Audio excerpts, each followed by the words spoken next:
नमस्कार। आप सभी साथियों का सलाह सॉल्यूशन यूट्यूब चैनल पर एक बार पुनः स्वागत है।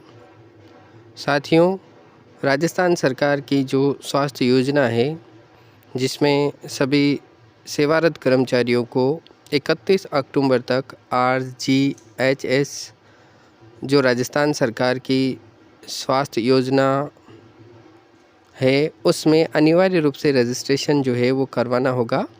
तो आज की इस वीडियो में हम सेवारत कर्मचारियों के लिए RGHS संबंधी जो महत्वपूर्ण बिंदु है, उन बिंदुओं पर बात करेंगे।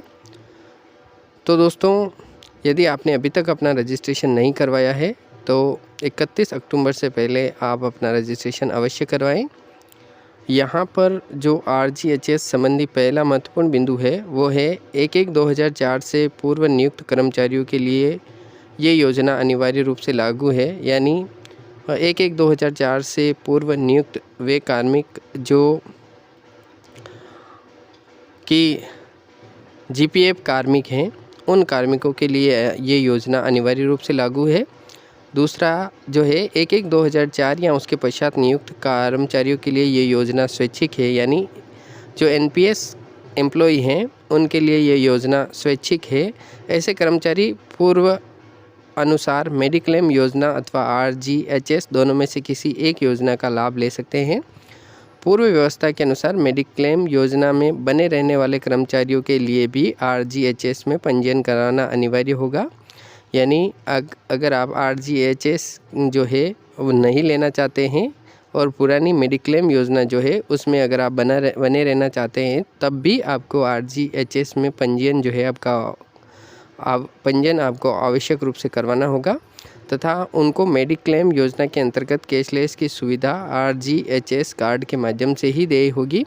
इसके लिए उन्हें RGHS कटौती करवाने की आवश्यकता जो है वो नहीं होगी, उन्हें सिर्फ पंजीयन आवश्यक है। यानी अगर आप पुरानी जो मेडिक्लेम योजना है उसमें बने रहना चाहते हैं, NPS एम्प्लॉय जो 1/1/2004 के बाद नियुक्त हैं, तो उन्हें RGHS की कटौती नहीं करवानी होगी, लेकिन RGHS में आपका जो रजिस्ट्रेशन है वो आवश्यक होगा। RGHS योजना जो है मार्च जुलाई 2021 से लागू की गई है। इस योजना में अपना पंजीयन करवाकर इसकी प्रीमियम की कटौती मार्च जुलाई 2021 के वेतन से प्रारंभ की जानी थी। यानी जो RGHS योजना है उसमें मार्च जुलाई 2021 से इसकी जो प्रीमियम है अलग अलग वेतन स्लेब के अनुसार अलग अलग इसका प्रीमियम है। तो अगर आपने अभी तक अपनी कटौती नहीं करवाई है तो आप अब भी अपनी कटौती जो है वो करवा सकते हैं। 1/1/2004 से पश्चात नियुक्त कार्मिक कर्मचारी ऐसे कर्मचारी जिन्होंने RGHS योजना का ऑप्शन विलंब से दिया है, जुलाई 2021 के बाद जिस माह में उनके द्वारा RGHS योजना का ऑप्शन दिया गया है, उसी माह से उनके द्वारा इस योजना के प्रीमियम की कटौती वेतन से करवाई जा रही है। ऐसे कर्मचारियों द्वारा माह जुलाई 2021 से बकाया RGHS प्रीमियम का भुगतान करने पर ही उन्हें इस योजना का लाभ देय होगा। अतः यदि ऐसे कर्मचारी का माह जुलाई 2021 से कोई प्रीमियम बकाया रह गया है तो वे आगामी माह के वेतन से बकाया राशि की कटौती एक साथ करवा सकते हैं। यदि आप जो है अब ऑप्शन फॉर्म भर कर देंगे RGHS योजना का, तो आपका जुलाई 2021 से जितना भी प्रीमियम बकाया है वो एक साथ आपकी जो वेतन है उससे काटा जा सकता है।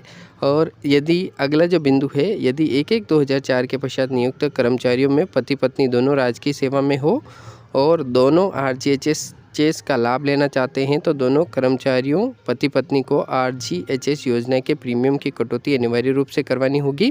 यदि दोनों में से एक द्वारा प्रीमियम की कटौती करवाई जाती है तो उसी को RGHS योजना का लाभ देय होगा, दूसरे को पूर्व व्यवस्था अनुसार मेडिक्लेम योजना का लाभ देय होगा।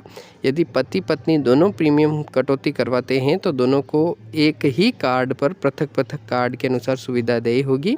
तो जो पति पत्नी दोनों राजकीय सेवा में हैं उनके लिए ये बिंदु जो है वो अत्यंत महत्वपूर्ण है। एक बार पुनः देख लें कि जो 1/1/2004 के पश्चात नियुक्त कार्मिक हैं उनको यदि वे दोनों RGHS का लाभ लेना चाहते हैं तो दोनों को अनिवार्य रूप से कटौती करवानी होगी। यदि एक कार्मिक जो है पति या पत्नी में से अगर एक ही कटौती करवाते हैं तो एक व्यक्ति को तो RGHS का लाभ देय होगा और दूसरे को पूर्व अनुसार मेडिक्लेम योजना का लाभ देय होगा। तो इस बिंदु का आप अवश्य ध्यान रखें।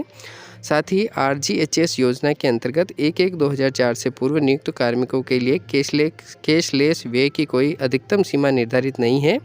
यानी जो GPF कार्मिक हैं उनके लिए जो कैशलेस व्यय की जो RGHS योजना के अंतर्गत अधिकतम सीमा निर्धारित नहीं की गई है, जबकि 1/1/2004 के पश्चात जो नियुक्त कार्मिक हैं उनके लिए प्रतिवर्ष 5 लाख एवं गंभीर बीमारियों के लिए अतिरिक्त 5 लाख की कैशलेस सीमा राज्य सरकार द्वारा निर्धारित की गई है। इस योजना में जो आप पंजीकरण है, वो पंजीकरण संबंधी समस्या अगर आपको आती है तो हेल्प डेस्क नंबर 181 साथ ही helpdesk.rghs@rajasthan.gov पर आप संपर्क कर सकते हैं। यानी अगर आपने जो RGHS योजना में पंजीकरण करवाया है, अगर आप उस पंजीकरण को निरस्त करवाना चाहते हैं तो यहाँ पर जो मेल ID आपको दी हुई है उस मेल ID पर आपको जो है वो संपर्क करना होगा और संपर्क करने के उपरांत आपकी जो समस्या है उसका समाधान हो सकेगा। अधिकृत जानकारी के लिए RGHS-rajasthan.gov.in पोर्टल का प्रयोग करें।